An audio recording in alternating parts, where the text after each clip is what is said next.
চট্টগ্রাম মহানগর বিএনপির আহ্বায়ক চাঁদগাঁও ও বোয়ালখালী চট্টগ্রাম ৮ আসনের বিএনপির মনোনীত প্রার্থী এরশাদুল্লাহ গণগণ সংযোগকালে গুলিবিদ্ধ হয়েছেন। বুধবার ৫ নভেম্বর সন্ধ্যায় নগরের পূর্ব বাইজিদের হামজারবাগ এলাকায় সন্ত্রাসীদের গুলিতে তিনি আহত হন। এ সময় গুলিতে আরও একজন আহত হয়েছেন। পরে এরশাদুল্লাহকে উদ্ধার করে তাকে এবারকেয়ার হাসপাতালে ভর্তি করা হয়েছে। স্থানীয় সূত্রে জানায়, বিকেল 4:30টার দিকে এরশাদুল্লাহ তার নির্বাচনী কার্যালয় থেকে কর্মীদের সঙ্গে প্রচারণায় বের হন। হামজারবাগ এলাকায় পৌঁছলে হঠাৎ অজ্ঞাত ব্যক্তিরা গুলি চালায়।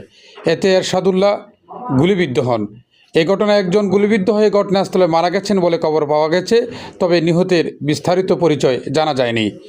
চট্টগ্রাম মেট্রোপলিটন পুলিশের উত্তর উপপুলিশ কমিশনার আমিনুল ইসলাম গণমাধ্যমকে জানান, এরশাদুল্লাহ গুলিবিদ্ধ হয়ে হাসপাতালে ভর্তি হয়েছেন। এই ঘটনায় একজন নিহতের খবর শোনা গেছে, তবে এখনও নিশ্চিত নয়।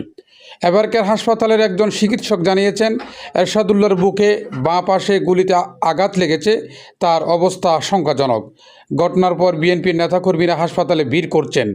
দলটির পক্ষ থেকে হামলার তীব্র নিন্দা জানানো হয়েছে এবং অবিলম্বে দোষীদের গ্রেপ্তারের দাবি তোলা হয়েছে।